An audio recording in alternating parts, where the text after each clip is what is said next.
to choose the right algorithms for the different situations that arise in the field of AI, and to stay up to date with the cutting edge research tech and technology that is being put into the field every single day.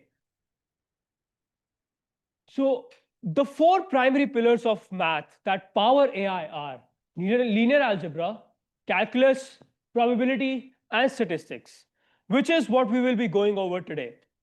Of course, there are a lot more that goes into building an AI model. However, this is what will get you started. So, how is math used in ML today? First of all, understanding the data. Understanding the data itself is the most critical part of building an AI application. Because if you don't understand what data you're working with, you'll never be able to understand what kind of model you need. To understand the data, we primarily use linear algebra, probability, and statistics. Then we process that data in order to gain understanding from it before we start building our model. For that, you would usually use linear algebra and calculus. After you're done training your model, how do you check whether that model is actually any good? Well, that's when you generate metrics. For that, we use probability and statistics. Let's start out with the first pillar, the linear algebra. This forms the foundation for a lot of AI models that you see out there. So how is linear algebra different from the traditional algebra that you guys started out with in high school? Well, the focus of these two fields is very distinct. While regular algebra focuses on solving equations and manipulating expressions that have numbers and single variables, linear algebra primarily focuses on multivariate equations, which means the equations have more than one variables. And they also focus on understanding the theory behind multivariate equations. Also, the primary data objects that you would work with in both of these fields are very distinct. So in regular algebra, you would mostly be manipulating numbers, constants, and variables. However, in linear algebra, you transition to vectors, matrices, vector spaces, and linear transformations. We will be learning more about these as we go. Also, the structure of both of these fields are very distinct. So regular algebra usually operates on single items. So you would be dealing with one item at a time. However, linear algebra streamlines that entire process by working on a collection of objects simultaneously. So you can parallelize the processing, which we will be seeing in a second. Also, the applications of these two fields differ very significantly. So algebra forms the foundations for higher level mathematics. This is where most of us are right now.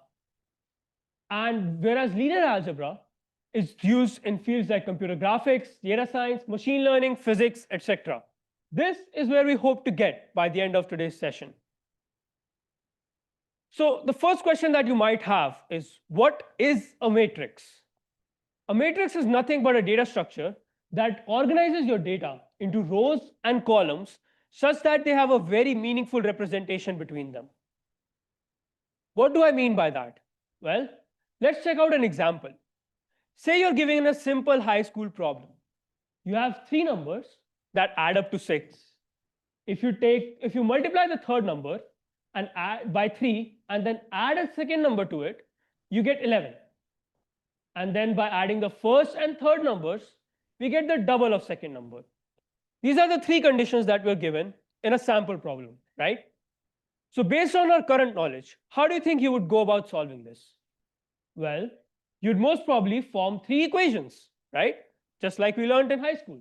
X plus y plus z equals 6, where x plus y plus z are the three numbers that we need. Then the second number plus 3 times the third number gives us 11. Again, the first number plus the second number gives us twice of the second number.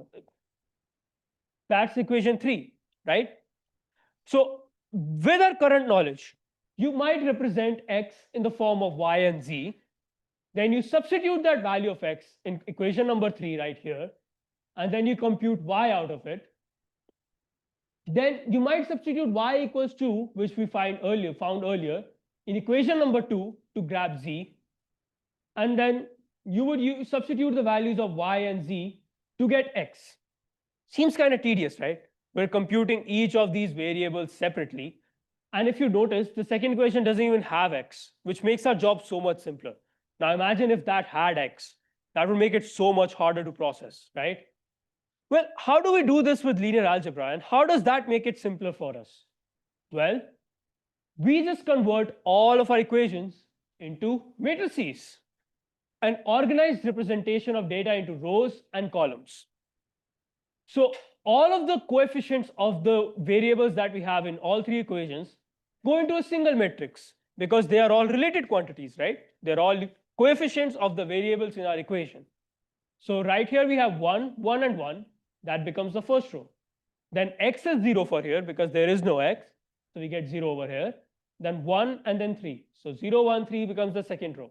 Similarly, for the third row, we get 1, minus 2, and 1. That gives us our coefficient matrix. So all of the coefficients, which are related data types, get grouped into one single data structure. Then all of our variables, which are again all homogeneous data types, right? They're all unknowns. We don't know them. So we take all of them and we group them into a single matrix as well. And then we equate that to our coefficient matrix, which is what you see right here. So these are all again homogeneous data types. These are all coefficients. They're all constants in our equation. So we grab all of them, put them into a single matrix as well.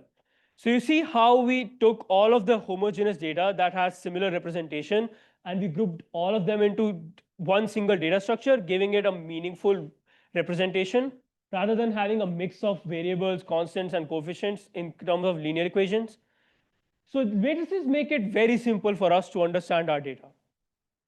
Then if you notice, all of the computation results in all of the values of the all of the variables being calculated simultaneously.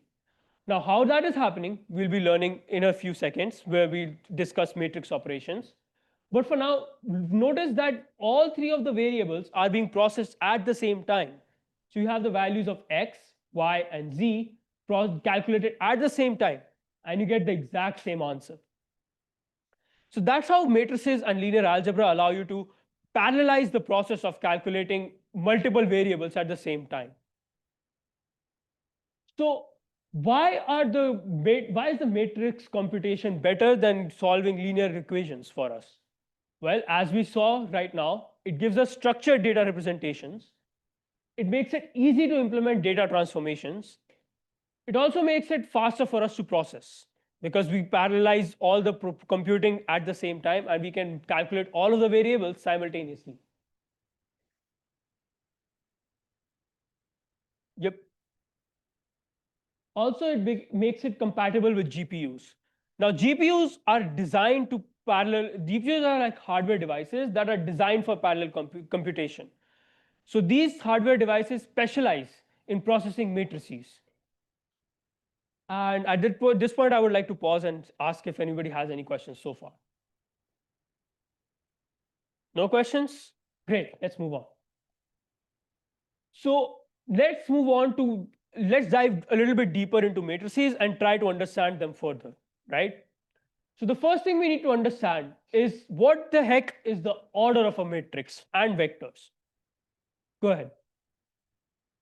So the matrix, as we discussed in the first slide, is just a data structure that gives you an ordered representation of your data into rows and columns. Okay.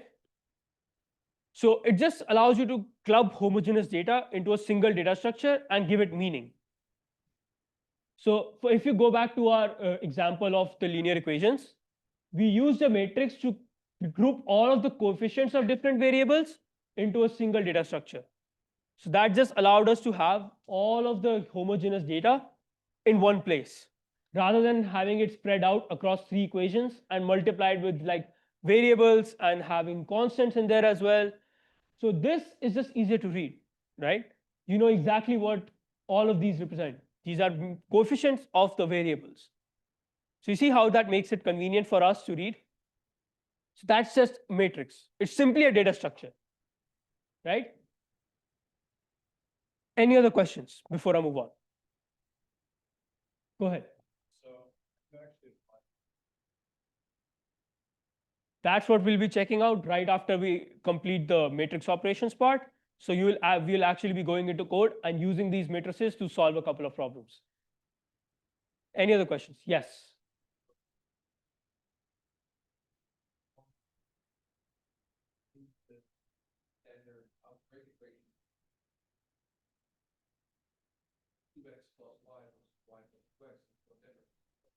Short answer, no. You can change the equation order as well. So say you form the second equation first, right? Doesn't really matter. They still exist, right? So the order of the equations is irrelevant. The only thing is that all the rows should have the coefficients. So like one equation's coefficient should be in one row. That's it. But the order of the equations themselves don't really matter, because it's just that I have defined that I want this equation as equation number 1 and this has 2, this has 3. But it doesn't really matter if you choose that equation 2 should be equation 1, right? So that's what the flexibility of matrices is as well. It doesn't really change with or change in the orders, for at least for linear equations. Any other questions? Great, let's move on. So let's understand matrices themselves a little bit more, right? So let's start out with something called the order of a matrix. Now, order plays a very critical part in machine learning, as we will be seeing in a little bit. So the order of a matrix is simply the number of rows and columns that are present in a matrix. This is not exactly a number. It is more so a notation, right? So for a matrix with R rows and C columns, the order you would define would be R comma C, or R cross C, as some people like to call it. So based on this order, we have different types of matrices based on the shape that they represent, right? So a rectangular matrix looks well like a rectangle, right? It has the number of rows are not equal to the number of columns. That results in this rectangular shape that you see right here. So you write the number of rows first, and then the columns. So whenever somebody tells you that they have a matrix of m cross n, that simply means that their matrix has m rows and n columns. That's just a predefined convention that we have. So for a matrix that has one row and two columns, you would say that the order is 1 comma 2. For a matrix that has two rows and three columns, you would say that the order is 2 comma 3. And for a matrix with three rows and two columns, you would say that the order is 3 comma 2. Now there are special kinds of matrices called the square matrices. In such matrices, the rows are always equal to the number of columns. So such matrices would be of the form m cross m. So the number of rows is always equal to the number of columns. And they always look like squares, right? And if you notice, you can actually calculate the number of elements in the matrix very rapidly using the order. All you do is multiply the row with the number of columns, and you have how many elements you have in the matrix. So for 1 cross 2 matrix, you have 2 elements, because 1 into 2 is equal to 2. For 2 cross 3 matrix, you have 2 into 3 elements, which are 6 elements, right? So it's just a very handy tool in order to calculate the number of elements in a matrix as well. Moving on. Now, the matrices, just like real numbers and real valued functions, also define some sort of operations. Now, before we dive into these, does anybody have any questions regarding order? Because that is very important to start understanding matrix operations themselves. All right, great. Let's dive into matrix operations. So matrix operations are of two types. One are matrix operations themselves, and then the second are element-wise matrix operations. Let's start out with element-wise matrix operations, right? As the name suggests, these operations apply to each corresponding element of two matrices. All of these operations are binary operations, which means they require two inputs. So you have a matrix A and you have a matrix B, and you're operating upon them simultaneously, and you're trying to perform some kind of operation on them. That's simply what an element-wise operation means. Now, an element-wise operation is only defined if both A and B have the same order, aka the same shape. Now think about it. Why is that? Well, Element-wise operations are operating upon the corresponding elements of both the matrix. So for each matrix A, each element in matrix A, there must be a corresponding element in matrix B for that operation to be successful, right? So that simply means that for every element that exists in row 1 of A, there should be an element in the row 1 of B as well. So if you take that same logic and apply it to different rows, then automatically you get the same shape, which implies that you need to have the same exact shape for both the matrices in order for these operations to be defined. Now, element-wise operations are defined for any arithmetic operation that you can imagine. Multiplication, division, addition, subtraction, all of them are defined for element-wise operations. Of course, the rules of these operations themselves still apply. So you can't divide by 0, right? So if you have 1 over here and say this 5 was a 0 instead, then the division of these would not be defined because 1 divided by 0 would give you infinity, right? So the classic rules of the operations of real numbers still apply. Okay? So in this case, we have an example of addition, element-wise addition, right? But you can change that to be multiplications, addition, subtraction, division, whatever you want. So the way the element-wise operation works is you select the element from whichever row and whichever column you want. Then you pick the corresponding element in the second matrix, and then you apply this operation, whichever one it is, to them. So for 1 and 5, you would apply 1 plus 5, and that would give you 6. Same goes for the rest of the elements as well. That's how simple element-wise operations are. Moving on. Now this is one of the most important operations for matrices that you would learn today, the dot product. The dot product allows you to multiply two matrices together, not element-wise, multiply two matrices together. And this has a different set of rules.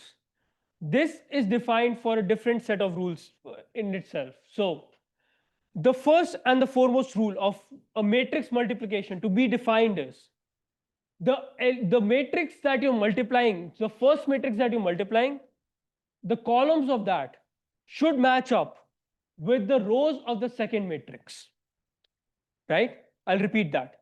So if you notice, the order of the matrices that you're multiplying matters over here, okay? The number of columns that you have in the first matrix must be equivalent to the number of rows that you have in the second matrix. Does anybody have any questions about that right now? Yeah, go ahead.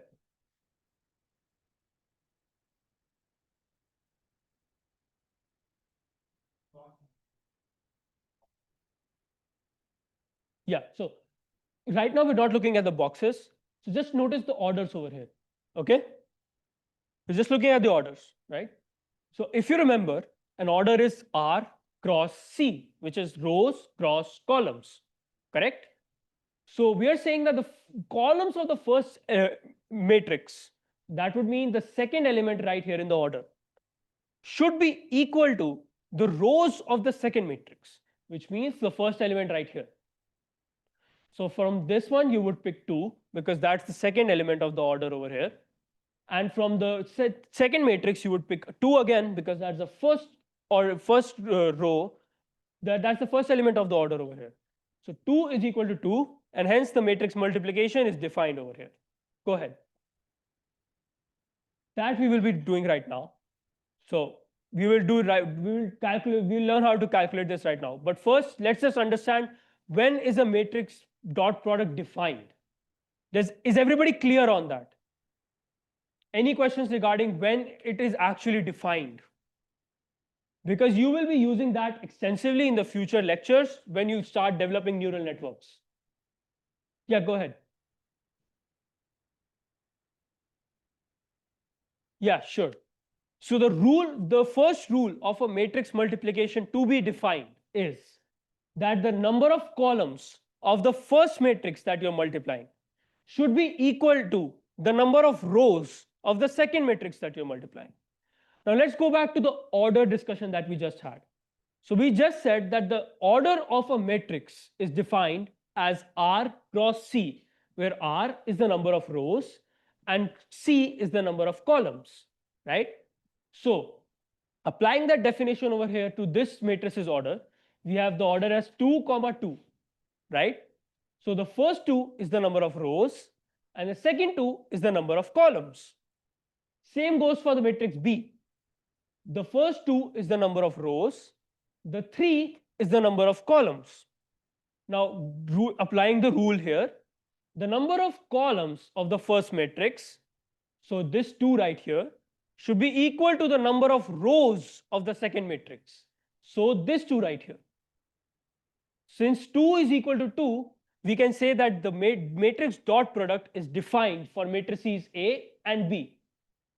Before you ever start multiplying matrices, the first thing you do is actually check if you can even dot product those two matrices or not. Is the dot product even defined for those two matrices?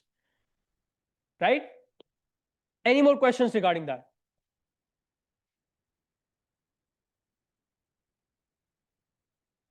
All right, let's move on. Now that we have checked that the matrix product is that the dot product is actually defined, let's move on to how do you actually calculate a dot product. So the way you do that is you take the row from the first matrix and you multiply it by the column of the second matrix. So you form an inverted L shape, right? That's just the rule of calculating the dot product. That's not a trick. That's not something that I came up with. No, that's the simple rule of doing the dot product, right? So you take the row and you multiply it with the corresponding column. So for example, you're trying to calculate the element right here in the first row and the first column. So you would pick the first row from the first matrix and you would pick the first column from the second matrix, because right here it is first row and first column. If you were calculating it for the second column but the first row, you would take the first row from the first matrix and the second column from the second matrix. So the general rule of thumb is, the way to remember it is, whichever row that you're calculating for, just pick that row from the first matrix, and whichever column you're calculating for, just pick the column from the second matrix, and that would give you the entry for that particular position. Any questions regarding that?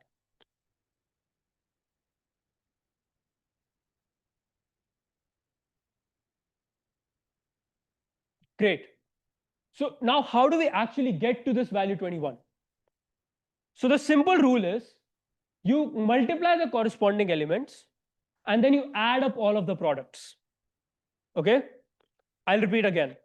You multiply the corresponding elements and then you add up all of the products. So you would multiply the first element of the row with the first element of the column. Then you would multiply the second element of the row with the second element of the column.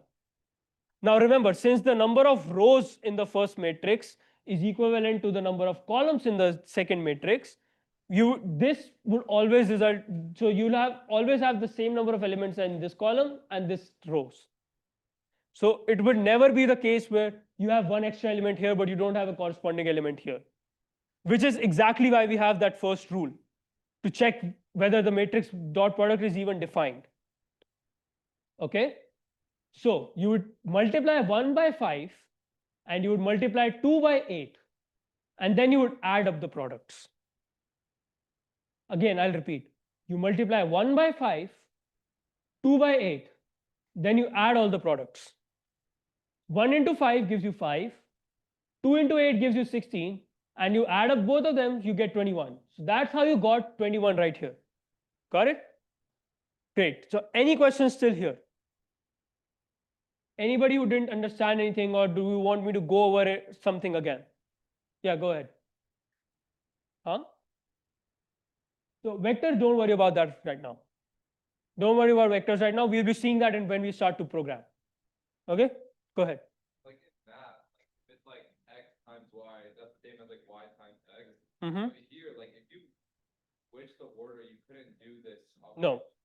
Yes. So matrix dot product is not commutative. That's why I said earlier that the order in which you multiply matrices actually matters over here. Because matrix is a different data structure than a real number, right? So it has its own rules for the operations that it defines.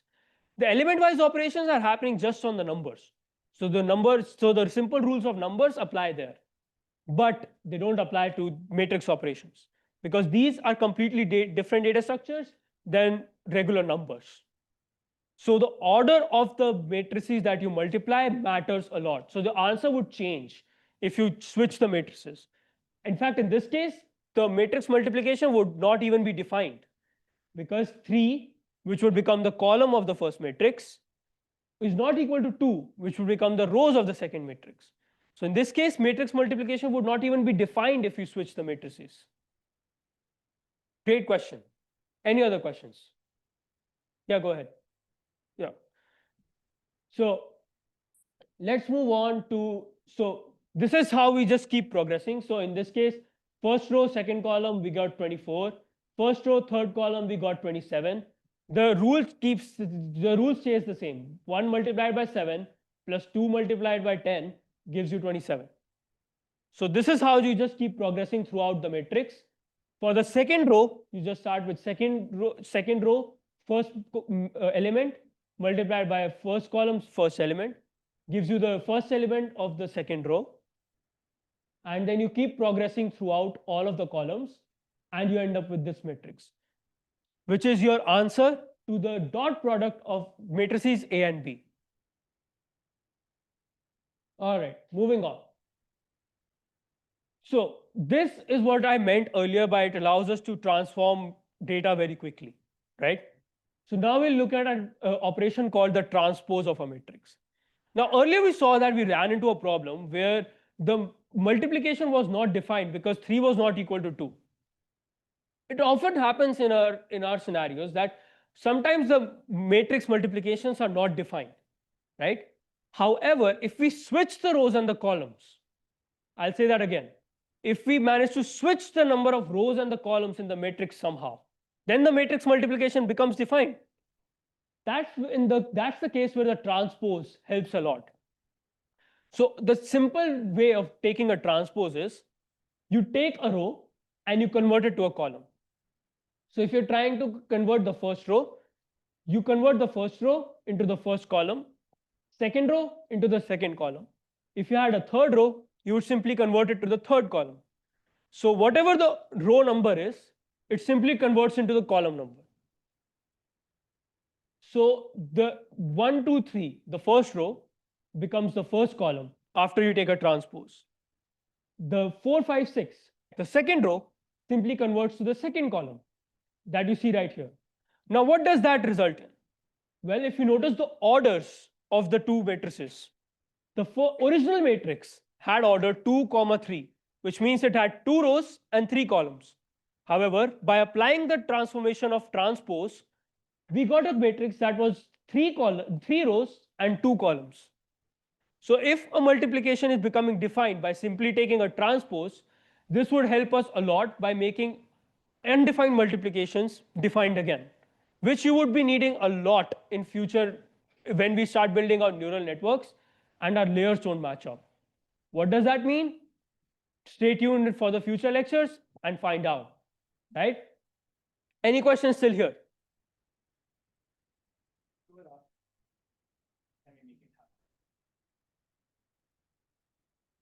Any questions? Go ahead. So, for example, say that you're trying to multiply 2 matrices, right? The first matrix has 3 rows and 2 columns. So it has order 3, 2, right? And your second matrix also has 3 rows and 2 columns, right? So it also has order 3, 2. If you try to multiply them, it won't be defined because the columns in the first matrix, aka 2, is not equal to the rows in the second matrix, aka 3. So 2 is not equal to 3, so it's not defined, right? However, if you switch the order of 2 and 3 in the second matrix using the transpose operation, you would get 2, 3. in that second matrix. And now your multiplication is defined because the first matrix has order 3 comma 2 and the second matrix now has order 2 comma 3. So it allows you to multiply those matrices now. Basically saying that. So the reason why you do this is it's just transforming data from one representation to another one.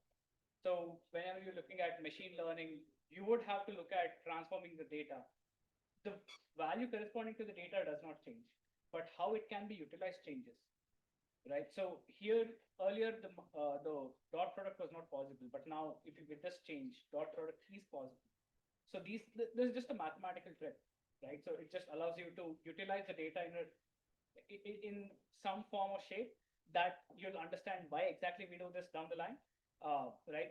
Which is going to be next session, but that is the main intention of transformations of matrix. Yeah, go ahead. Transposing the matrix won't always necessarily mean we can calculate the dot product, right? Yeah, of course. It would not always mean the order should still line up, right?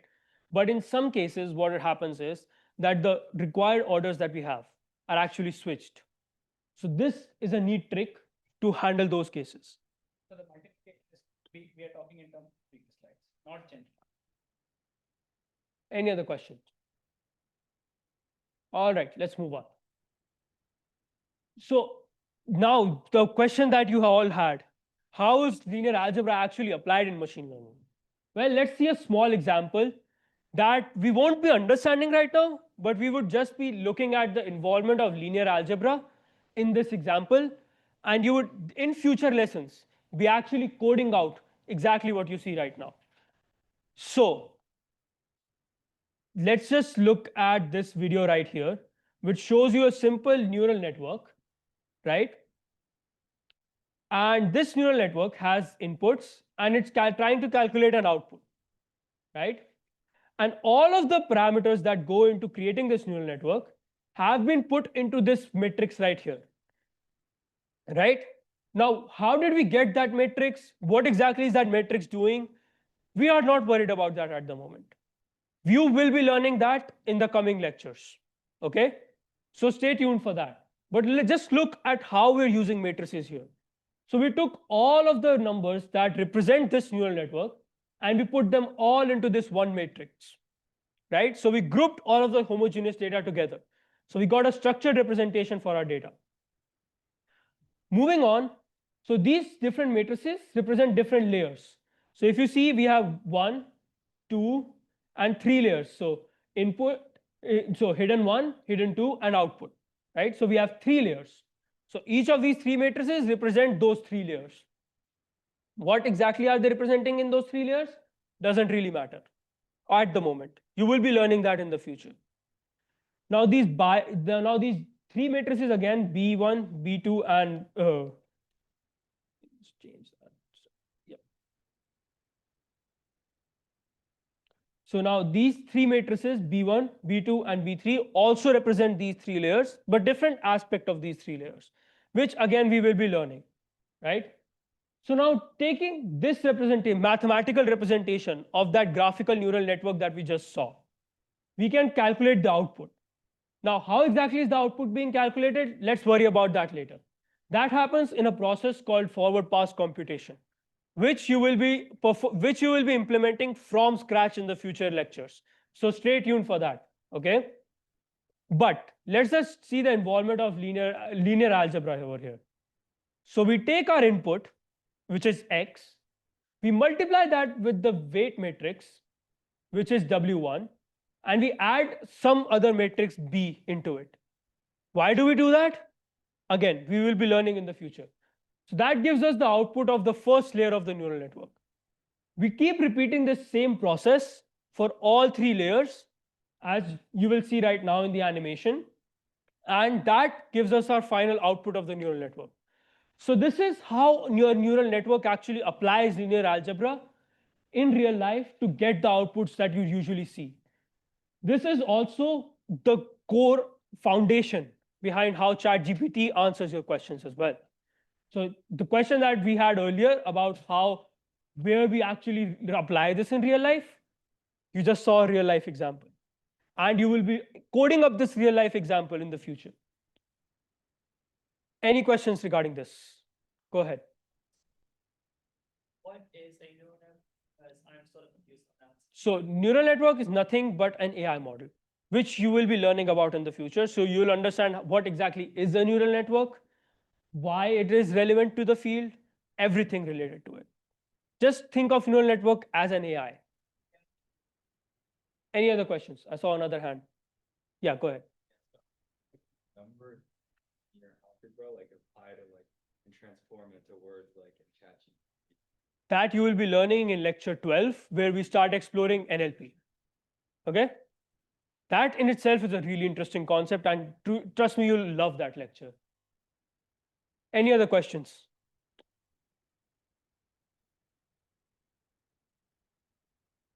All right, let's move on.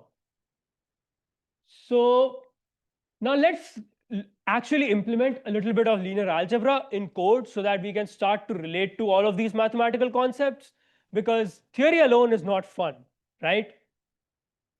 So before we start implementing everything, I'm going to I'm going to introduce you to two Python libraries that we will be using extensively throughout the course. One is called PyTorch and one is called NumPy. NumPy is simply a numbers library for Python that accelerates the computation of different numbers. So all of these matrix operations that you see are all accelerated. So as you might have heard, Python is very slow. So NumPy just makes Python fast when you're dealing with numbers. And PyTorch is built upon NumPy to make building all of these AI models easier for you. Okay? So we're going to go over the basics of some of these libraries and how linear algebra is used in them, right? So let's just first go ahead and import these two libraries for ourselves. Okay? So we're going to go ahead and type import torch and import numpy. So what these two statements are doing is that they're giving us access to these two libraries. Libraries are nothing but pre-written code that a great company or developer has already written for us, and we can just simply use their code in our own code. Okay? So all these two lines are doing are just importing these libraries for us so that we can use them. Okay?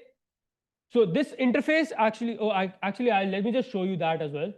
So if you open up your browser to follow along with me, just type colab.research.google.com, right? This is a free service by Google. So as soon as you go ahead and press enter on that, you'll get access to an interface like this.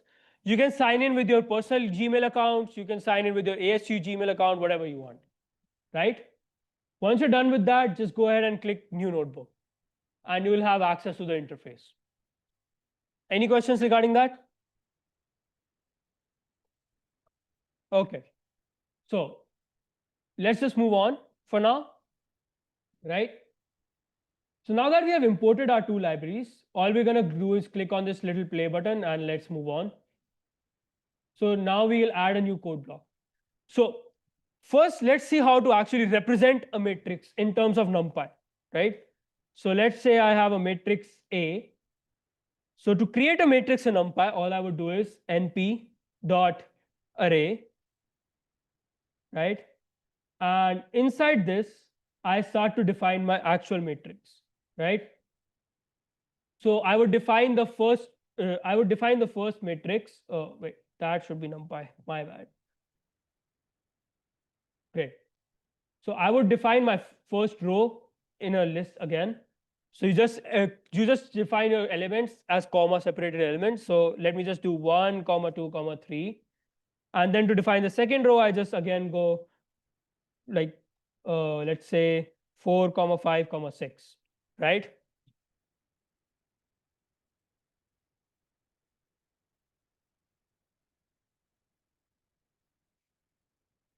Is this visible to the people behind? Yeah, go ahead. Okay. Is it visible? Okay, great. So what this does is just define a matrix for us.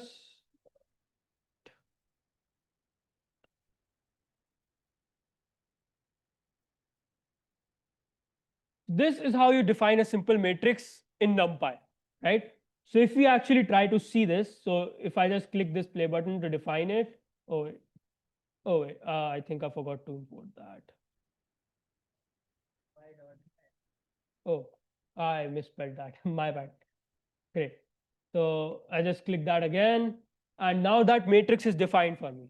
So if I actually try to see that matrix, so I do matrix underscore A, and I click this play button again. So you see how this matrix is defined, just how we saw earlier. So we have rows and we have columns, right? Similarly, PyTorch itself also defines a way to, PyTorch itself also tells how to define a matrix. So let's say we have a matrix B, and that is to define a matrix in PyTorch, you simply do torch dot tensor, and in that tensor, you just define your matrix just as you did earlier. So you define your first row for 1, 2, 3. Then you say 4, 5, 6, right? And then you click the play button again to define it. And let's visualize it again. So we just type matrix B. So as you can see, it gives us another thing. So there's a little bit of a difference between an array and a tensor. So a tensor is just a more optimized version of an array. So tensor is designed to optimize upon NumPy even more. So NumPy makes your code fast, tensors just make it faster. Okay, there's no other primary difference between a tensor and an array. So this is the simple syntax of defining a matrix in Python. Any questions regarding that? Okay, moving on. Now the next thing that we explored earlier was what is the order of a matrix? Well, there is a way to find that in the Python as well. So all you do is you take your matrix. So let's say matrix A, and then you just say dot shape, and that gives you the order of the matrix. So as you can see, our matrix A had 2 rows and 3 columns. So we got order of 2, 3. Same would go for our matrix B as well. So just do matrix underscore B dot shape, and you would get again 2, 3 because they had 2 columns and 2 rows and 3 columns. Sorry. All right. Now that we are through with that, the next question that a lot of you guys had was, what is a vector? Well, a vector is nothing but a matrix that has one of its dimensions as 1. That means that either the row is 1 or the column is 1. That's simply what a matrix is. So that's simply what a vector is. Okay. So to say you want to define a vector, right? You just say vector A is equal to, let's define it in NumPy for now, array, and then you just define an array that has only one row, right? And if you see that, that gives you a vector. This is what you call a row vector because it only has one row. Similarly, if you had only one column, this would just become a column vector. That's simply what a vector is. A matrix that has one of its dimension as 1. Anyone? Okay. Now let's move on to element-wise operations. So we saw earlier that we can add or subtract matrices. Now let's see how we can do that in Python, right? So let's define a second NumPy matrix for ourselves. So let's just say b underscore n for NumPy. And let's just define a NumPy array that again has 2 rows and 2 columns, right? Because remember, element-wise operations are only defined for matrices with the same dimensions. Yeah. Okay. So let's just define that again, 6, right? And now the element-wise operations are simple Python operations. You can just add plus, minus, subtract, multiply, things like that. So if I do matrix A into matrix underscore B underscore n, and I run that, you would see that I got an array. That's simply, So 1 plus 1, so that's just simply a product of the two matrices. So 1 into 1 gives you 1, 2 into 2 gives you 4, 3 into 3 gives you 9, similarly. So that same operation goes for addition as well. So if I change that to instead of multiplication to addition, and I hit again, so now 1 plus 1 equals to 2, 2 plus 2 equals to 4, 3 plus 3 equals to 6, similarly. So that again goes for subtraction, division. Division, of course, won't be defined if you divide by 0 because that's an arithmetic error, right? But that's how you implement simple element-wise operations. Any questions here? Yeah, go ahead. Yeah, sure. So we will actually be sharing the collab notebook with you, and meanwhile, Kostov will help you out, okay? So the next thing that we learned about was, yeah, go ahead. No. So the incompatible matrices would throw an error if the shapes are not the same for both of them. So in element-wise multiplication, it is not defined if the shapes are not same for both of them. So that would throw an error. You can actually try it out in your environment right now. If anyone is facing issues, just call us. We have a lot of people around. They'll come in and help you resolve errors or any questions. Okay. Now let's just move on to matrix multiplication. So we already have two matrices that have the same number of rows and the same number of columns. So 2 comma 3. Now remember how you guys asked earlier, why would we even define a transpose? Well, if we try to take a dot product between these two matrices, you can't do that, right? Because they both are 2 comma 3. 2 comma 3 and then 2 comma 3, which means columns of the first is not equal to the rows of the second. Well, this is where transpose helps us. So if we just transpose the second matrix, so if we take matrix underscore b underscore n, and then we transpose it. So the way you do that is dot t. T stands for transpose. As simple as that. You just take a matrix and then you hit dot t. That transposes the matrix, right? If let's just see how it looks first. So as you can see now it has changed. So it has 3 columns and 2 rows. Earlier 1, 2, 3 were in the same row. Now they're in the same column instead. And you know what? Let's just store it into a different matrix so that we can use it. So matrix B transpose. Let's just store in that. Okay.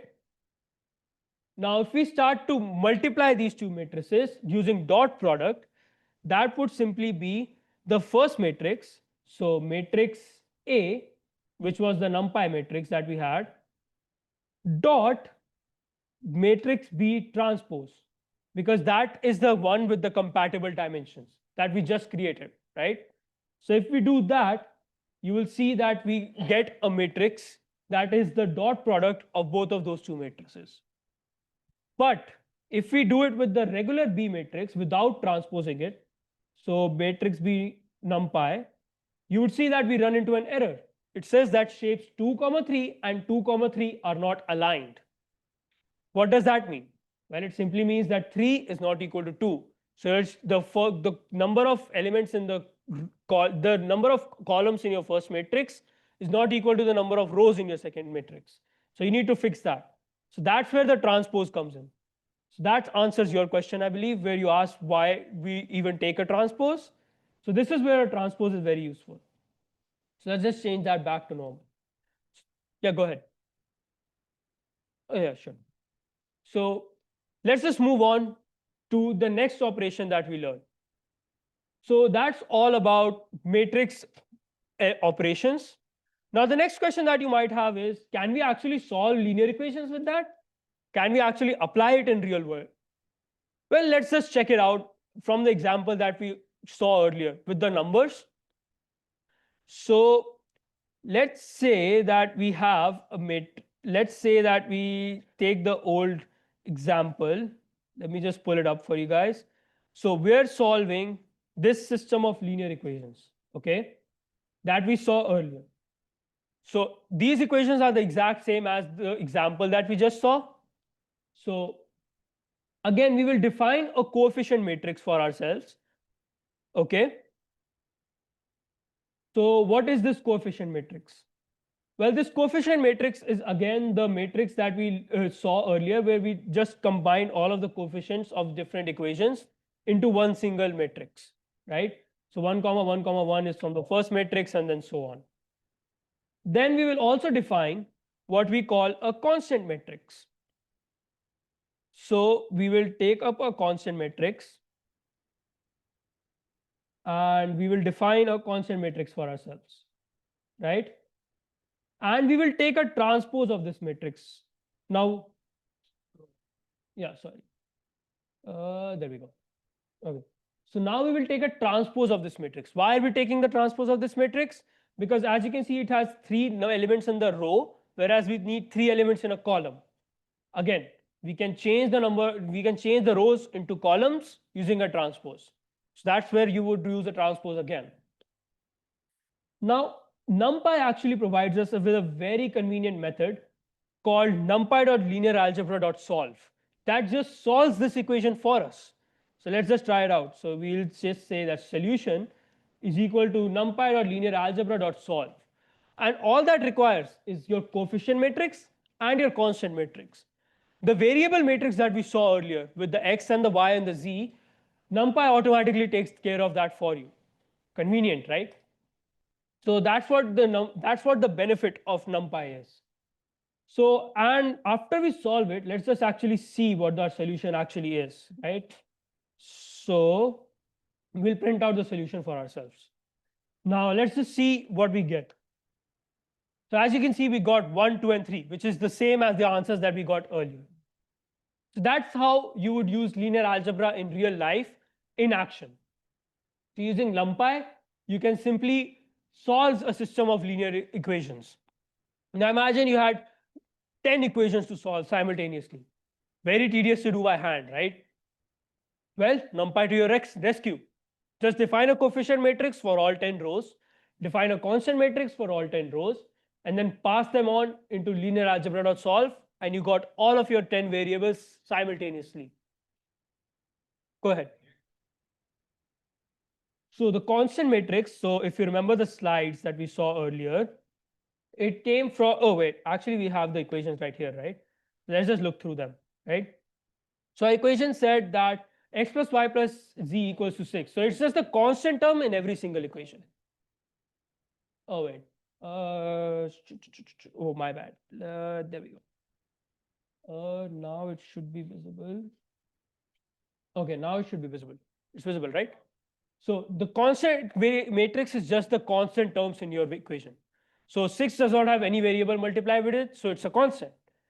And 11 does not have any variable multiplied with it, it's a constant. So all of the constants go into one matrix because they're all same homogeneous data, right? They're all constants. So we use the principle of structured data and we put them all into one matrix. That's just the constant matrix. Any other questions? All right. Well, that's just an overview of linear algebra in code. As you progress through the sessions, you would actually learn a lot more about linear algebra and the application of it in machine learning. For now, let's move on to our next topic, which is calculus. Calculus is used extensively in machine learning to train the neural networks. So you know how you have heard about training neural networks? Well, it's just a bunch of calculus strung together. So the first thing that we need to understand in calculus is, what is a derivative? Now the math whizzes and the geeks would tell you that a derivative of a function at a point is defined as the rate of change of the function at that given point. Now, if you're anything like that, if you're anything like me, that made no sense whatsoever, right? Just went right over your head. Don't worry, that was me too. So how about we just like make it a little bit nicer for ourselves and visualize it, right? So before we move on, derivatives are of primarily two types: total derivatives and partial derivatives. Let's start out with total derivatives. So how does a derivative actually work? Let's imagine we have a function f in some coordinate plane, right? And on this function f, we take 2 points a and b. Now, from our high school algebra, we know that we can calculate the slope between a and b using a simple formula that is called rise over run, right? Simple high school algebra. Now, what is the rise? Well, the rise is simply delta y, which is the value of b, well, which is the value of f at b minus the value of f at a, right? Now, what is the run? Well, it's simply b minus a. Now, this is a very familiar formula, right? We can just divide these two values to obtain m, which is the slope of the function between a and b. Well, the derivative is simply the slope if a and b were the same point. So now you might be thinking that, well, if a and b are the same point, then b minus a would become 0, right? That means our slope is not defined. Very, very good observation, because that's the problem that mathematicians ran into as well. And to solve that, what they said was, we will make b so close to a that it's not exactly a, but it's not very far from a as well. So let's say that a is 3.2, right? So b would be 3.20000000001.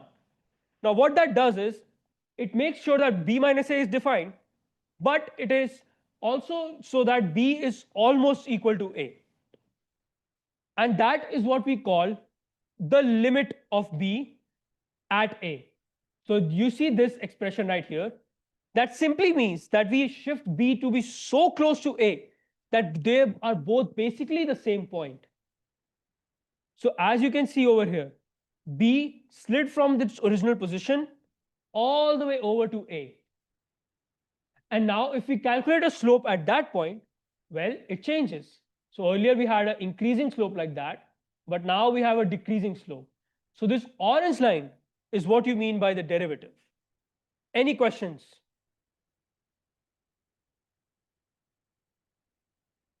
Okay, let's move on. So these are the derivatives of some standard functions. How they're calculated is not relevant to our discussion at the moment, but these are used extensively in this form to actually calculate the algorithms that we will be seeing in future lectures. So you will be seeing algorithms like back propagation, which extensively use derivatives, and these formulas will come in handy at that point. Okay? So you don't need to memorize them, just have them as a formula sheet. Yes, go ahead. It's not negative cosecant of x times cotangent. It's secant of x times tangent of x. Oh, right. Oh, damn, we got that formula wrong. Thanks for pointing it out, though. I think that's for cosecant of x. Yeah, Yeah, that is cosecant. I think we messed up there. All right, guys. Moving on. So derivatives, again, like any mathematical structure, also define rules that are in terms of algebraic expressions, right? So you don't have to actually take a derivative of one single term itself. You can take the derivatives of entire algebraic expressions. So if you have a constant multiplied with a function, well, that constant just stays the same, and then you can take the derivative of the function. And then this rule is actually particularly useful, called the power rule, which states that if you have x to some power n, then the derivative of that is simply x to the power n minus 1. Where that came from is not really relevant at the moment. Just remember that this happens. Again, you don't have to learn this. Just have them as a formula sheet, right? Another very important and very interesting rule is the product rule, which says that the derivative of f of x into g of x is not derivative of f of x into derivative of g of x. Instead, it is derivative of f of x into g of x plus the derivative of g of x into f of x, right? So these are just predefined rules that just exist, and these have been proven by mathematicians using advanced calculus. That is not pertinent to our discussion at the moment. Moving on, the next thing that we will study is the chain rule. But before we dive into that, does anybody have any questions regarding what we have just discussed of like the rules of algebra? Yeah, go ahead. Just like addition. So that is because of how functions work. So if you remember, if we go to the first slide, the derivative is simply the tangent at a given point, right? It's the slope at a given point. But if you multiply two functions together, that function does not stay the same. So if you multiply sine with cosine, the waves would not stay the same as sine and cosine. It would actually transform the wave, which is why the derivative is not simply if you multiply both of those slopes. Because the function itself changed, that's why the derivative changes as well. It kind of goes into advanced geometry, which is why we chose not to cover it here, so that it remains simple to understand, right? Any other questions? All right, let's move on. Now, chain rule is my personal favorite and a very interesting application because it allows you to calculate derivatives of much more complicated functions. So you won't necessarily always have some function added with some function, right? You might have something like sine of 2x plus 3. Well, how do you get the derivative of that? That's what chain rule teaches us. It's very simple, just two rules that are applied in a loop. First thing, so you have to just apply these rules in order. And then you have to keep repeating these rules until you resolve the equation. So the first rule states that differentiate the outer function and leave the inner function unchanged. What exactly they are, we'll be seeing that in just 1 second. But remember this rule. Differentiate the outer function first, leave the inner function unchanged. Then multiply the result of the derivative of the outer function with the inner function. Okay? Then we just keep repeating these till no inner functions remain. Very confusing, right? It's just kind of not intuitive. Let's just take up an example. That would help clear things up. So in this case, let's say that we have a function f of x such that 3x plus 2 is defined and we have a square of that, right? Well, the outer function is the square function because the square function contains the 3x plus 2. It is applied to 3x plus 2, right? So the outer function is our square function and the inner function becomes 3x plus 2. Now, we can represent f of x as the square of u, where u is just 3x plus 2, right? So if we take f dash x, which is the derivative of f of x, right? Using the power rule that we learned earlier. So x to the power of n is simply n into x to the power of n minus 1. So if we differentiate u square, we get 2u to the power of 2 minus 1, which is 1. So we simply get 2u, right? And then we multiply with the derivative of the inner function, right? According to the second rule of the chain rule. So we simply multiply with du by dx. Now what is that? Well, we just start differentiating u with respect to x. So if we go back to the constant, the first rule of the algebra of derivatives, constant into any function is just that function. It's just the constant into the derivative of that function, right? So 3 is a constant which is multiplied with a function x. So if we start taking a derivative of that, that's just 3 into the derivative of x. And x can be written as x to the power of 1, which just means 1 into x to the power of 1 minus 1, which is 0. Anything to the power of 0? 1. So we just get the derivative of x is 1. So 3 into 1 is just 1, is just 3. So we get the entire derivative of this thing as 3. Now you might be wondering what happened to 2. So if you go back all the way to the first slide, derivative of standard functions, the derivative of any constant is just 0. So the derivative of 2 just became 0. So the derivative of entire u came out to be 3. And we substitute 3 back into this function right here, and we put the value of u as well. So we get 2 into u into 3. We simplify that, we get 18x plus 12. Any questions with that? Yeah, go ahead.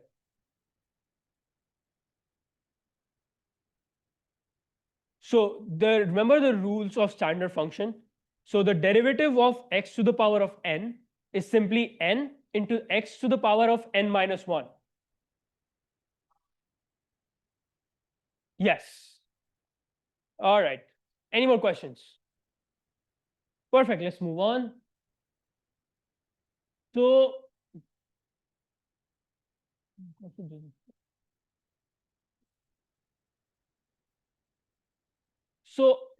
so remember how earlier we said that there are two types of derivatives?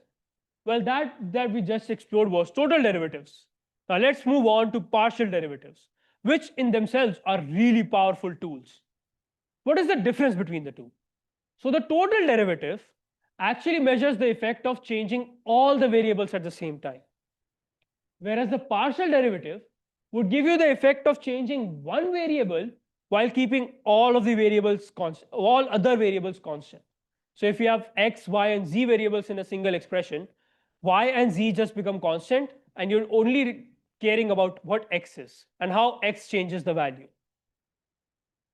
So think of total derivatives as having a machine and wiggling all of the knobs and settings on that machine to see how your output changes. Whereas partial derivative means you change only one single setting in that machine to see how that output changes. Okay? So how are these two applied in ML? Well, total derivative is not exactly applied in ML because it does not isolate the effect of each of the different parameters or aspects that go into building your model.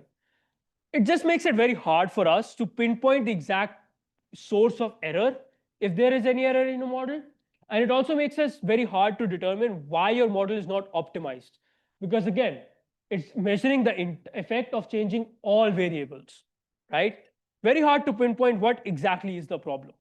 Well, that's why we use partial derivatives, because it calculates the slope of the error function.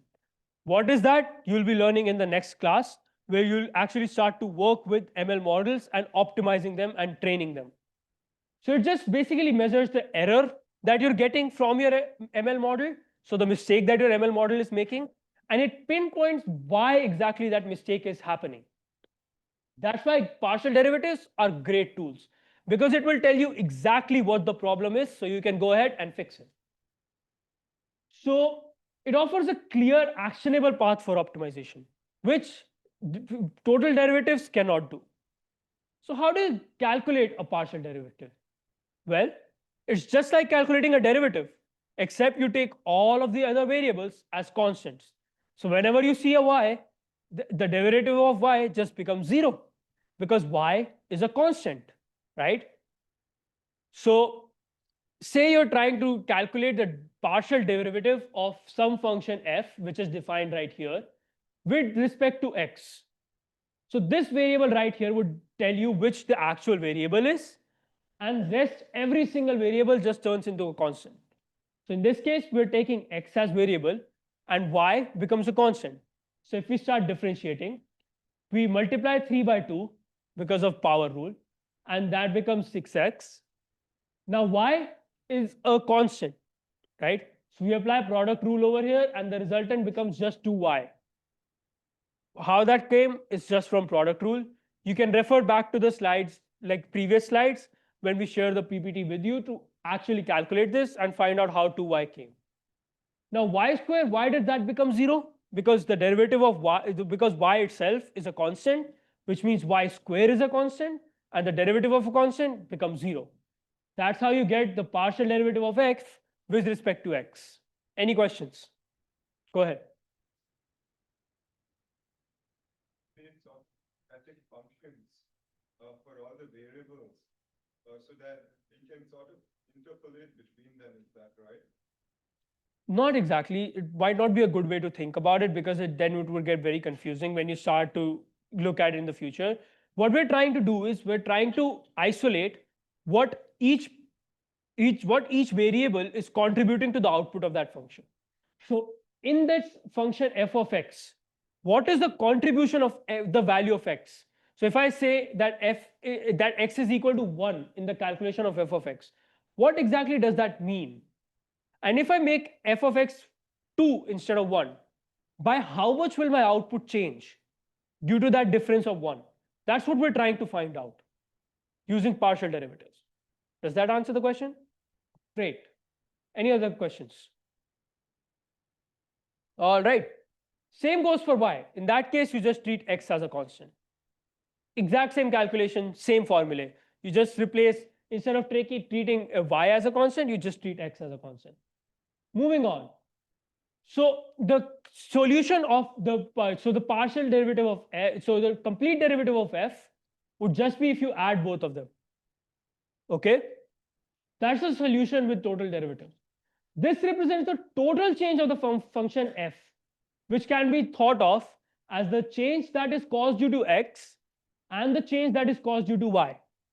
Okay, so if we're trying to say that, okay, how much does my function change overall if I start changing both f and changing both x and y? Well, that's just simply whatever change is caused due to x and add that with the number whatever change is caused due to y. That gives you the total change of your function. How is that useful? You'll be seeing in the next class when we start learning linear regression. Right? Now, why does ML exactly need partial derivatives? Why do we need to optimize these functions? What are we trying to achieve? So, machine learning systems are nothing but a chain of mathematical functions that just aggregate over time to give you a final output that gives you some kind of meaning. So that final output has some meaning for you.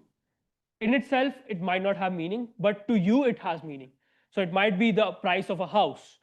So the output of the model might be 23,000. Now, 23,000 in itself does not have any meaning. But to you, 23,000 means that the rent of the house in that given month is $23,000. Or maybe it means that the population of a bacteria in a sample at given time would be 23,000. So the ML model does not in itself know what it's trying to represent. It just calculates numbers. It's just a mathematical function that will take an input and spit out a number. It's up to you to interpret that number in however way you want. Right? So now let's just understand this image right here. It just shows a three-dimensional, really weird curve with a lot of crests and a lot of troughs. Right? So this is the function that is giving you that output, right? So this is the mistakes that your model making basically. Okay, so now our goal as ML engineers is to minimize the mistakes that our model is making. So if this function right here is telling us the mistakes that our model making, and let's say that the model starts out with that black point over there, it's making a lot of mistakes, and we need to get to this blue point somehow, where we're making the least number of mistakes, right? Well, if you start to just go downhill, you might reach this point right here, right? So you went downhill, but now your model has to come back up. So think of this as you walking down a hill. Imagine the model as you, right? You're trying to get to this point. If you go down to this point, and then you have to come back out, it's more energy, right? So you have to give more compute to the model. You have to spend more time training the model if you're just optimizing using full derivatives. But with partial derivatives, you can find out exactly where the problem is. And you can say that, hey, I'm not going to go down straight. Instead, I'm going to go down this way. What that does for you is, it makes sure that your entire way remains downhill. So that's the same ideology that we're trying to follow by using partial derivatives. How exactly are we doing that? How we are achieving that? That we will be seeing in the next lecture, where you will be training the linear regression model, right? But the linear regression model is basically doing this. It's going down this loss plane, let's say. It's trying to minimize the error. And when you have the least number of errors, your model becomes very good because it's making accurate predictions, right? Now let's just try seeing some of calculus in code, right? So calculus in code can be implemented using the PyTorch library. So PyTorch provides us with a very useful and very convenient function called the autograd function. Autograd, basically what it does is, it calculates the gradients for you. What does a gradient? Well, it's just the derivatives. So it's basically calculating the derivatives automatically for you. So you don't have to actually sit down and calculate, oh, what is the derivative of my function? That is completely handled by PyTorch, right? So let's just define a quick function in using PyTorch, right? So let's just define an input, right? Let's just say x is an input value that is given to us, and the input value is 1. Now you might be wondering, what is this requires grad? Well, the requires grad argument is what actually tells PyTorch that, hey, I want to calculate the derivative of this in the future. So you know what? Whatever happens to this way input, just keep a track of that so that I can use that to calculate the derivative in the future. How we'll be doing that? Let's just see in a second, right? And let's just refer back to our old example that we saw in terms of chain rule, where we said that we are trying to calculate 3x plus 2 whole square. We're trying to calculate derivative of that, right? So let's just define a function called y, which is exactly that. It is y is equal to 3 into x plus 2, and the double multiplication that you see is just an exponential operator in Python. So it just means power, okay? So we're taking this entire expression right here, right? And we're putting it to the power of 2. So we're taking this expression right here and we're putting it to the power of 2. Okay? Now if you see, this is not a regular expression because x is a PyTorch tensor, right? This is what we are keeping a track of whatever happens to this. Okay? So let's see what that looks like. Okay? So let me just show you a quick image that would show you what exactly is happening to that x over time, right?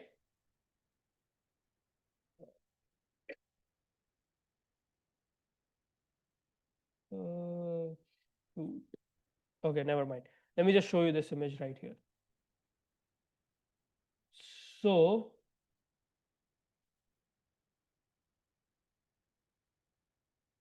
this is what is happening to our x over time, right? Happen to that. Show it. Yeah, go ahead.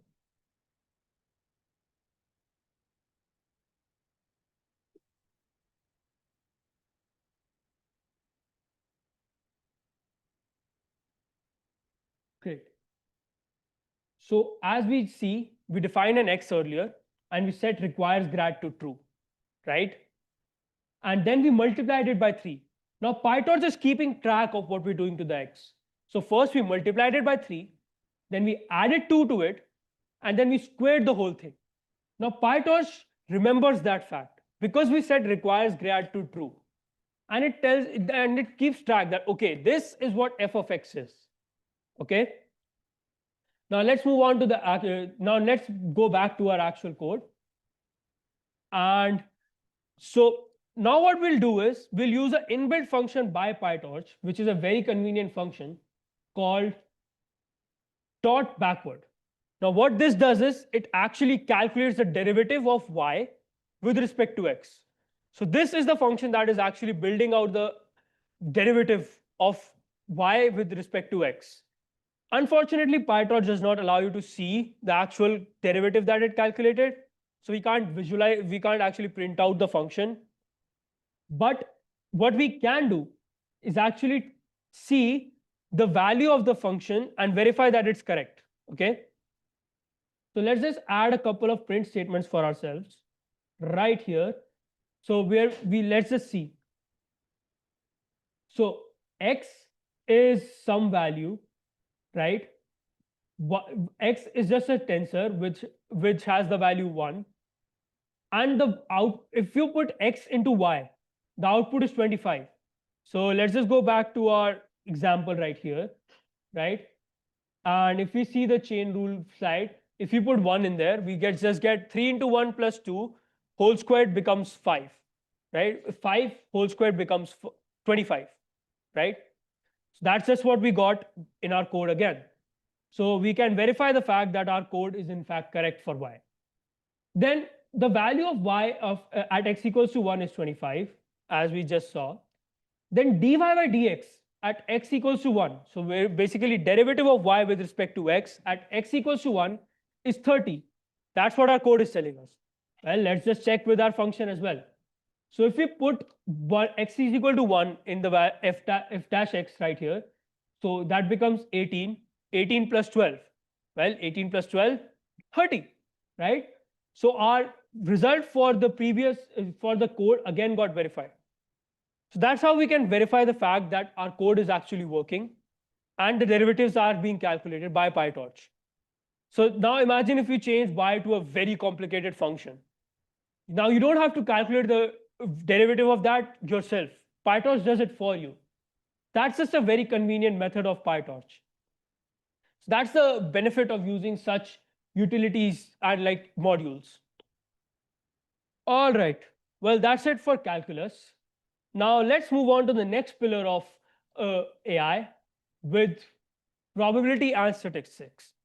These go hand in hand. So let's just cover them together, right? What is probability? Well, again, let's just look at the mathematical definition first. Probability is the numerical measure of the likelihood that an event will occur. It just means that you are checking how likely is something, some XYZ thing to occur. It is a value between 0 and 1. 0 just means that that thing can never occur. So think of sun rising from the west. Can never happen, right? So the probability of such an event would be 0. And 1 is the value, is the certain value. You guys loving this session. Probability 1. Certain that you guys will love this session. Just joking. But you guys get the point, right? So the event occurrences can be continuous or discrete. For discrete events, it is calculated as the ratio of the favorable outcomes to the total number of possible outcomes. Okay? Any questions here? All right, let's move on. So let's look at an example and try to build on our understanding and intuition of probability, right? So let's say you are a part of this really big software firm and you're running an ad campaign. So the analytics team tells you that in the last 100 times that the ad was shown, 20 users clicked on it. Based on this data, you have to predict as an ML engineer, what is the probability that the next person who sees your ad will click on it? Well, in this case, our event is the person clicking on that ad. And the total number of trials that we had are 100. And the total number of successful trials, which implies that total number of people who clicked our ad is 20.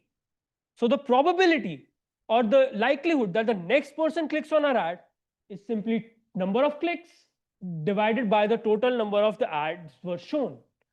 That just becomes 20 over 100 or 0.2 or 20%, right?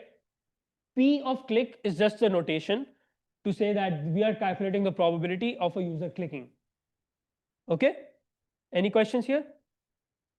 All right, let's move on. So why is probability actually important in ML?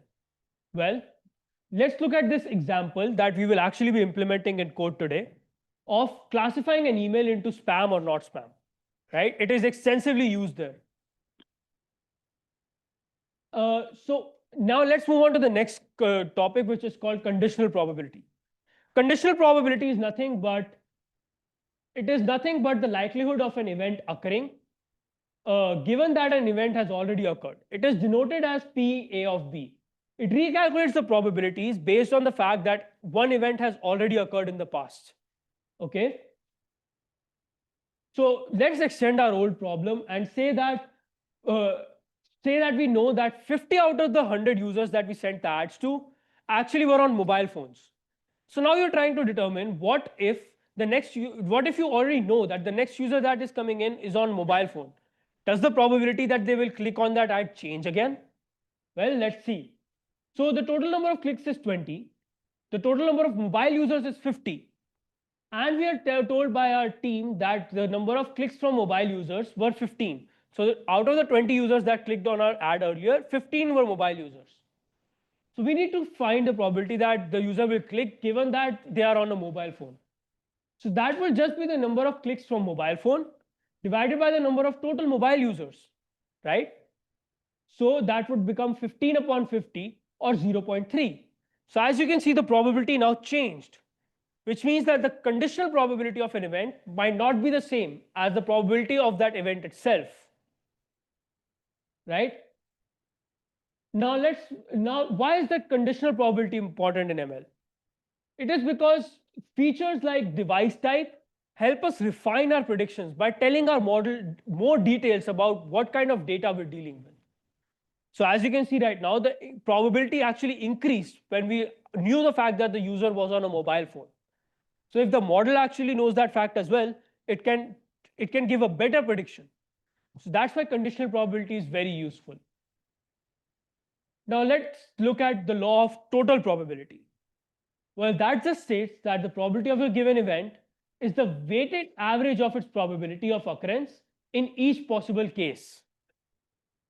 So this is just a really scary formula of total probability, not very helpful. Let's just move on to an example so that we can actually understand it. So we again extend our statement and we say that, can you find the probability that the person will click on the ad given that they're on a laptop, right? So from earlier, we know that the total number of clicks is 20. We know that the probability a user will click on the ad from mobile phone is 0.3 as we calculated earlier. The probability that a person will click on the ad itself is 0.2. The probability that a user is on a mobile phone is 0.5 because we had 50 users out of the 100 on mobile phones. Probability that the user is on a laptop then becomes 50 minus the probability on mobile phone because a user will either be on a mobile phone or a laptop, right? So it becomes again 0.5. So according to the law of total probability, the probability of user clicking on it is the probability of user clicking on it from mobile into the probability of user being on a mobile plus the probability of user clicking from a laptop into the probability of user being on laptop. We do some math right here and we say that that we have to find the probability of clicking from a laptop. So we just say that that is x. We do some math, calculate the value of x, that comes out to be 0.1. That is 10%. So note that there's a 10% chance that the user clicks on our ad given that they're on a laptop. Note that this is not 1 minus the probability that they will click if they were on a phone. Okay? So this brings us to what is called Bayes' theorem. So Bayes' theorem states that if you have the probability of an event occurring, given that some other event has already occurred, then you can actually calculate the reverse probability. So you can calculate the probability that the user is on a mobile, given that they have already clicked on the ad. How is that helpful? Say that you don't know the device type of the user. Some fault occurs in your pipeline and you no longer have access to the device type of the user. So you can backfill the device type of the user. Okay, moving on. This we have already discussed. So why is Bayes' theorem actually important in ML? Because it again allows you to backfill missing data, right? So what did all that mean? It was kind of confusing, right? With all the numbers and the formulas going on. Let's just try to visualize it. Say this entire rectangle represents all of our 100 users. So if we divide that in half, because 50 users were on mobile and 50 were on laptop, we can simply say that mobile users are 50%, laptop users are 50%. Then the next piece of data we had was that 20% of the users clicked, 80% did not click. So these are the users that clicked, these are the users that did not click. Now let's just overlay both of these graphs into one. So out of the mobile phone users, there were 15 who clicked. And out of the 50 laptop users, there were only 5 who clicked. So you see how the probabilities relate now? This becomes 0.3 because there are more number of people out of the mobile phone users who clicked. So if your entire sample space were just mobile phone users, it would be 0.3, 30%. However, if your entire sample space was just laptop users, it would just be 10%. But out of the overall, if you add all of those who clicked, that becomes 20%. So it just allows you to visualize it very well. So what is expectation? Expectation is just the expected value of a random variable that is calculated by summing up the product of each of the possible value of the variable and its corresponding probability.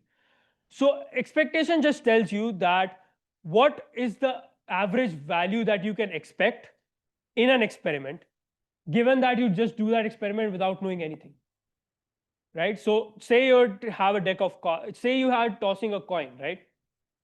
And you know the exact probability of heads coming or tails coming. That's what expectation would allow you to do, right?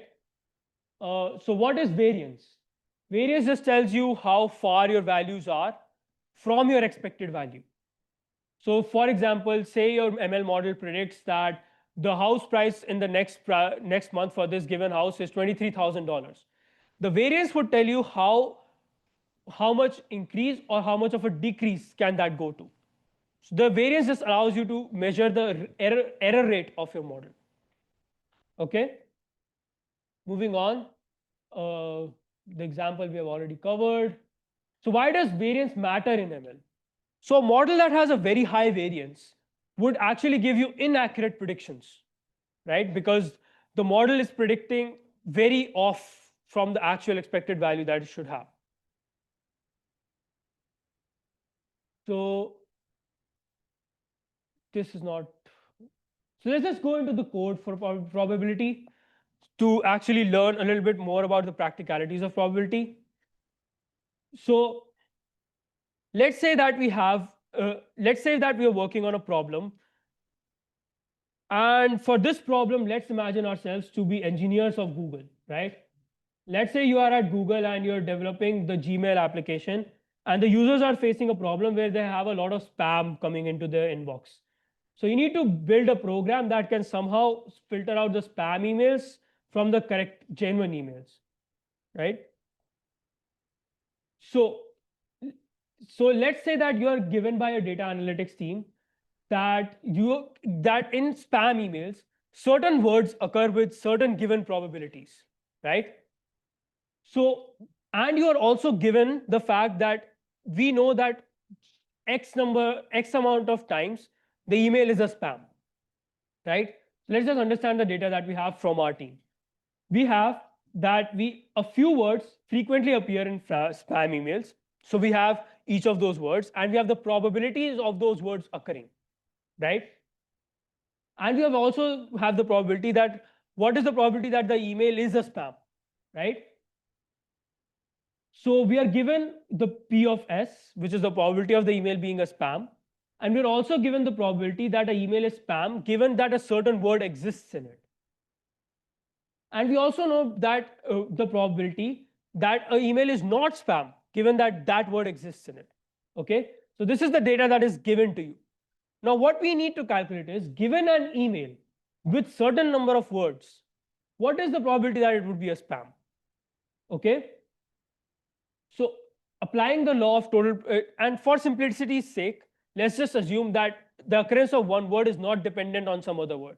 So if free exists in the email, the existence of winner is not dependent upon the word free. Okay, that's just an assumption we make to simplify the formula.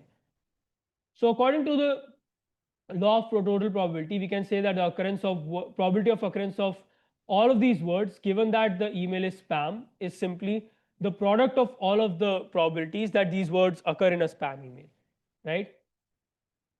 And what we're trying to calculate is this thing right here. This is just Bayes' theorem. Okay? So let's see how we would do that in code. Don't worry about typing in the code. We'll Yep. share this code with everyone as well, so you can look at what exactly is happening in each and every one later. Okay? So this is just, like I said, we have the probability of spam, the email being a spam. We have the probability of the email not being a spam, which is just 1 minus probability of it being a spam. And we also have certain number of words and the probability that the email is spam given that that word exists.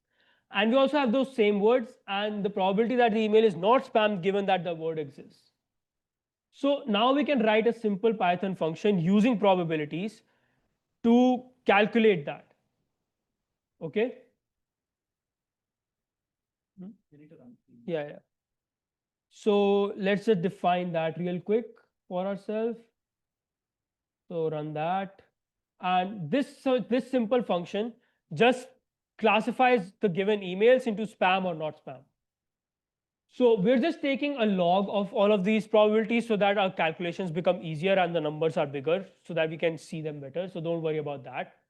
Now, for every word in the for every word in the email that we get, we're just calculating what is the probability that the email is spam given that the word exists. Okay. And then we also calculate the probability that the email is not spam given that the word exists. Then we again take a log just to create the values normalized and so that we can process them better. And then we apply the formula of Bayes' theorem where we are calculating the probability that the email is spam given that all of those words exist in it. Okay. And then what we are doing is just we are returning the probability of the email being a spam and not spam. Right. So let's say we have these two emails, these two random collection of words which we are saying are emails. Right. Let's just define this function real quick. And so these are the two emails that we have. So free winner money and hello money. And we already know from our training data that this is spam and this is not spam. This is just for us to know. This is not the actual predictions, right? Now let's see what happens to these emails, right? Let's just define a simple function that can actually print out the results for us, right? So all this function is doing all this for loop is doing is just like printing out the results for us for both the emails. So if we run it, so for the email free winner money, what our function predicted was that the probability of given the given email being a spam is 0.998. Seems right? If you see an email that says, hey, you win one free money, then you probably think that's a spam, right? However, if some email says hello money, that might not be as spam. So the probability of this email being a spam is 0.2, which is 21%, and it not being a spam is 78%.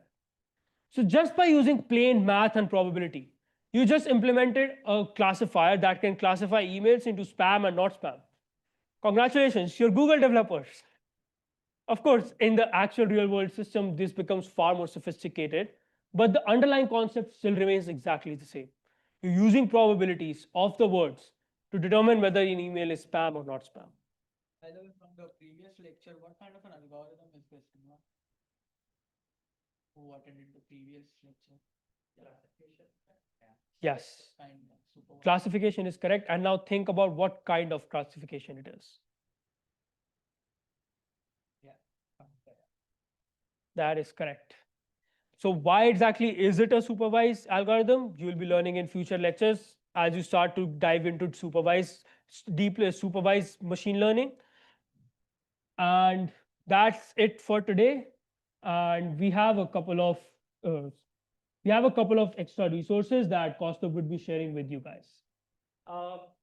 So quick note, whatever we covered today was a broad spectrum of concepts in math that are used in machine learning, right? So